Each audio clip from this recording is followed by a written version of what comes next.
The more and more we get into these daily videos, the more and more I think I'm starting to really get used to them, enjoy them, and start to get pretty good at them. When I first started making them, my voice was kind of slow, kind of sluggish, and very tired sounding. Now they seem to have a lot more energy, but sorry if today's goes back to slow, sluggish, and tired. My nose has been absolutely killing me. My nose is actually the thing I hate most about myself as a person. It's fairly large, unattractive, and gives me colds in the winter and hay fever in the summer. I cannot stand my nose. I think everyone has a little bit of a quirk that they don't like about themselves, whether it's their nose, their voice, their ears. Nobody's perfect, there's variety within everyone. That seems to be pretty true for League of Legends as well. It's kind of funny to see how people's personality actually reflects their playstyle at times. Do you guys know any shy people or fairly quiet people who play top lane? Because I know I certainly do. I'm a very shy and quiet person who plays top lane myself. The top laner for CJ Frost, the Korean team, is even named Shy. Top lane is such an independent lane that's so isolated from the rest of the map. With mid, there's roaming to the other lanes to dragon. With bot lane, there's 4 players in the lane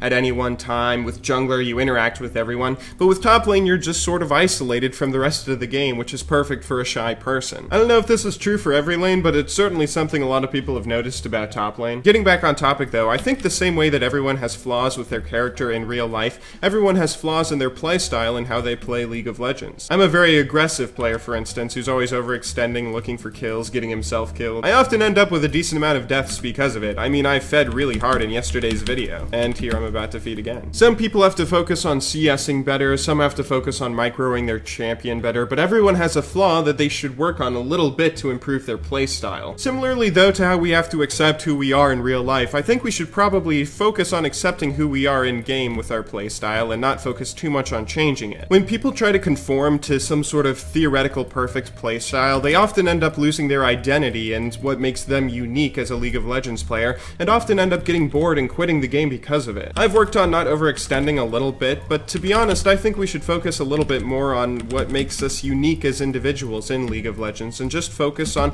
what makes us individual people embracing our flaws. I think that's had a decent amount to do with why I've been able to play League of Legends for the past 4 years without ever really getting bored. We also talked a little bit about League's history again in yesterday's video, talking about the first YouTubers and the first videos we ever saw popping up about League of Legends on YouTube. And I gotta say, after watching some of that gameplay, everyone used to be so bad at League. No, so close. Aw, so close, double so close. It sort of reminded me, I think one of the most fun things about sticking with the gaming community over a decent amount of time is seeing improvement. You get to see yourself getting better, of course, but you also get to see improvement from the community as a whole. There are certain individuals in certain communities that can push the whole scene forward just by showing others what's physically possible. Seeing a pro like Insect pull some new technique out that nobody's ever seen before will suddenly make hundreds of thousands of other people want to try that new technique and push the game forward themselves, pushing their own playstyle forward and therefore pushing the playstyle forward of everyone that they play with and play against. Even just seeing someone like Hotshot introduce quick casting to the community and get people to switch to quick casting or smart casting or whatever you want to call it. It may take a while for someone to make a discovery like this, but once a discovery is made, it's interesting to see how it collectively makes everyone better, since everyone starts improving and the people who aren't improving have to catch up if they want to stay at the same level as everyone else within the community. Look at this older gameplay from Season 1. This is of Hotshot GG playing with the pros in solo queue.